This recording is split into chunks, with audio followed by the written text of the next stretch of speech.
الحمد لله رب العالمين والصلاة والسلام على قائد الغر المحجلين نبينا محمد وعلى آله وصحبه أجمعين. محترم سامعین، دینی و ملی بھائیوں اور بہنوں، السلام علیکم ورحمۃ اللہ وبرکاتہ۔ ریڈیو کویت کے ہفتہ وار دینی پروگرام باتیں جن سے زندگی سنورتی ہے میں آپ سب کا استقبال ہے۔ یہ پروگرام آپ سب کا ہے اور آپ سب کے دینی جذبات کا ترجمان ہے۔ اس پروگرام کے ذریعہ ہم وہ باتیں سنتے ہیں جن سے زندگی بنتی، سنورتی اور سدھرتی ہے۔ آج ہم اللہ کے رسول صلی اللہ علیہ وسلم کی پیاری پیاری احادیث میں سے خواب سے متعلق ایک حدیث آپ کی خدمت میں پیش کریں گے، جس میں اللہ کے رسول صلی اللہ علیہ وسلم نے چند کبائر کا ارتکاب کرنے والوں کی برزخی سزاؤں کا آنکھوں دیکھا حال بیان کیا ہے۔ یہ کیفیت دل دہلا دینے والی، نفس کو جھنجھوڑ دینے والی اور آنکھیں اشک بار کر دینے والی ہے۔ حدیث ذرا لمبی ہے لیکن عبرت و نصیحت اور پیغام سے لبریز ہے۔ بغور سنیں اور ان سے عبرت حاصل کریں۔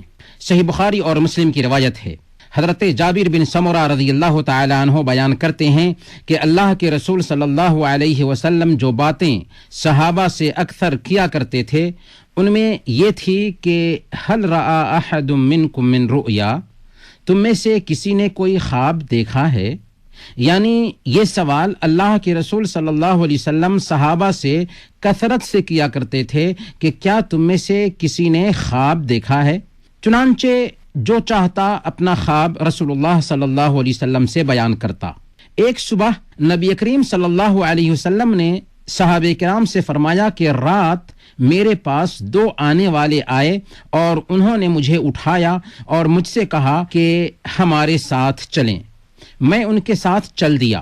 ہم ایک لیٹے ہوئے شخص کے پاس آئے جس کے پاس ایک دوسرا آدمی پتھر لیے کھڑا تھا اور اس کے سر پر پتھر پھینک کر مارتا تو اس کا سر اس سے پھٹ جاتا تھا، پتھر لڑھک کر دور چلا جاتا، لیکن وہ شخص پتھر کے پیچھے جاتا اور اسے اٹھا لاتا اور اس لیٹے ہوئے شخص تک پہنچنے سے پہلے ہی اس کا سر ٹھیک ہو جاتا جیسا کہ پہلے تھا۔ کھڑا آدمی پھر اسی طرح پتھر اس پر مارتا اور وہی صورتیں پیش آتی جو پہلے پیش آئی تھیں۔ میں نے ان دونوں سے پوچھا، سبحان اللہ، یہ دونوں کون ہیں؟ مجھ سے انہوں نے کہا کہ آگے چلیں، آگے بڑھیں۔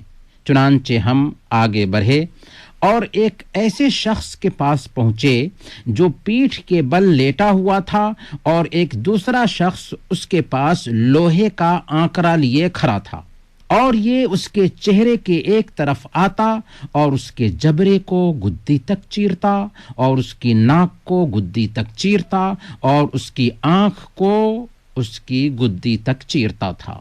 پھر وہ دوسری جانب جاتا تو ادھر بھی اسی طرح چیرتا جس طرح اس نے دائیں جانب چیرا تھا۔ وہ ابھی دوسری جانب سے فارغ بھی نہ ہوتا تھا کہ پہلی جانب اپنی پہلی حالت پر لوٹ کر آ جاتی تھی۔ پھر دوبارہ وہ اسی طرح کرتا جس طرح اس نے پہلی مرتبہ کیا تھا۔ اس طرح برابر ہو رہا ہے۔ میں نے پوچھا، سبحان اللہ، یہ دونوں کون ہیں؟ انہوں نے کہا کہ آگے چلیں۔ چنانچہ ہم آگے چلے۔ پھر ہم ایک تنور جیسی چیز کے پاس آئے، اس میں شور اور آواز تھی۔ ہم نے اس میں جھانکا تو اس کے اندر کچھ ننگے مرد اور عورتیں تھیں اور ان کے نیچے سے آگ کی لپٹ آتی تھی۔ جب آگ انہیں اپنی لپیٹ میں لیتی تو وہ چلانے لگتے۔ اللہ کے رسول صلی اللہ علیہ وسلم نے فرمایا کہ میں نے ان سے پوچھا کہ یہ لوگ کون ہیں؟ انہوں نے کہا کہ چلیں، آگے چلیں۔ ہم آگے بڑھے اور ایک نہر پر آئے۔ وہ خون کی طرح سرخ تھی اور اس نہر میں ایک شخص تیر رہا تھا اور نہر کے کنارے ایک دوسرا آدمی تھا جس نے اپنے پاس بہت سے پتھر جمع کر رکھے تھے، اور یہ تیرنے والا تیرتا ہوا جب اس آدمی کے پاس پہنچتا جس نے پتھر جمع کر رکھے تھے تو یہ اپنا منہ کھول دیتا اور کنارے کا شخص اس کے منہ میں پتھر ڈال دیتا۔ وہ پھر تیرنے لگتا اور پھر اس کے پاس لوٹ کر آتا، اور جب بھی اس کے پاس آتا تو اپنا منہ کھول دیتا اور یہ اس کے منہ میں پتھر ڈال دیتا تھا۔ اللہ کے رسول صلی اللہ علیہ وسلم نے بیان فرمایا کہ میں نے پوچھا یہ کون ہیں؟ انہوں نے کہا کہ چلیں آگے چلیں۔ ہم آگے بڑھے اور ایک نہایت بدصورت آدمی کے پاس پہنچے۔ جتنے بدصورت تم نے دیکھے ہوں گے ان میں سب سے زیادہ بدصورت، اس کے پاس آگ جل رہی تھی اور وہ اسے جلا رہا تھا اور اس کے چاروں طرف دوڑتا تھا۔ اللہ کے رسول صلی اللہ علیہ وسلم نے فرمایا کہ میں نے ان سے کہا کہ یہ کیا ہے؟ انہوں نے مجھ سے کہا چلیں آگے چلیں۔ ہم آگے بڑھے اور ایک ایسے باغ میں پہنچے جو ہرا بھرا تھا اور اس میں موسم بہار کے سب پھول تھے۔ اس باغ کے درمیان میں ایک بہت لمبا آدمی تھا، اتنا لمبا تھا کہ میرے لیے اس کا سر دیکھنا دشوار تھا، اور اس آدمی کے چاروں طرف سے بہت سے بچے تھے، اتنے کہ کبھی اتنے بچے نہیں دیکھے تھے۔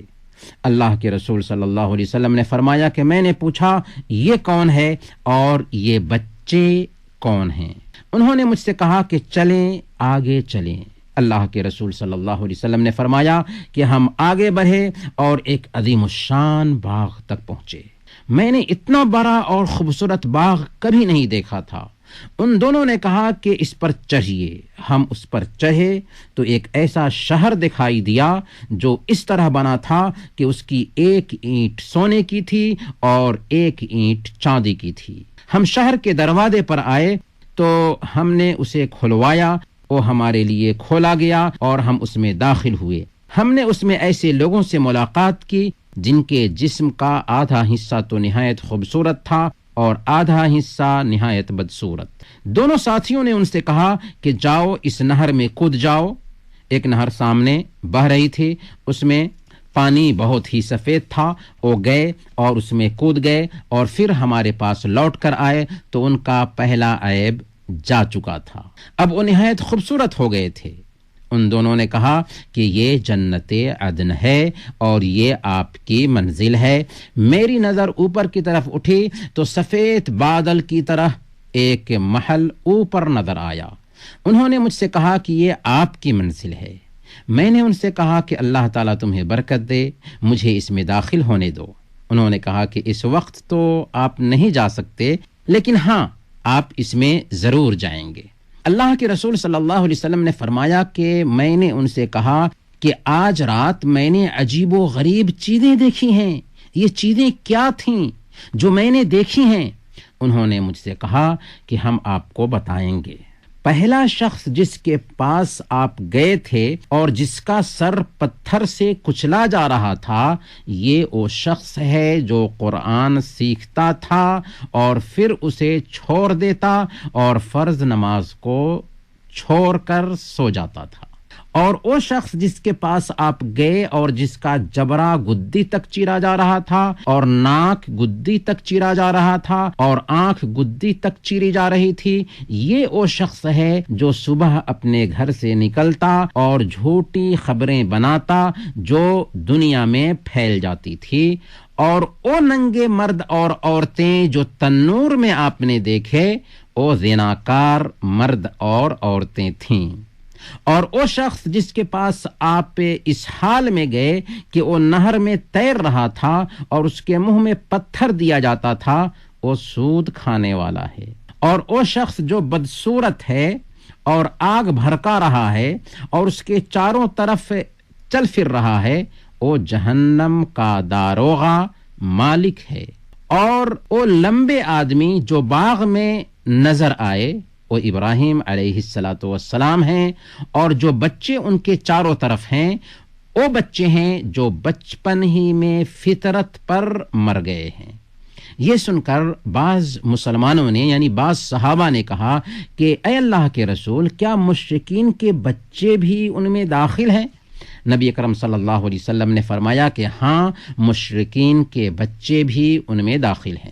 اب رہے وہ لوگ جن کا آدھا جسم خوبصورت اور آدھا بدصورت تھا، تو یہ وہ لوگ تھے جنہوں نے اچھے عمل کے ساتھ برے عمل بھی کیے، اللہ تعالیٰ نے ان کے گناہوں کو بخش دیا۔ یہ رہی جابر رضی اللہ تعالیٰ عنہ کی طویل حدیث جو صحیح بخاری اور مسلم میں آئی ہے۔ اس حدیث میں برزخی زندگی کی سزاؤں اور وہاں کی نعمتوں کی ایک جھلک پیش کی گئی ہے۔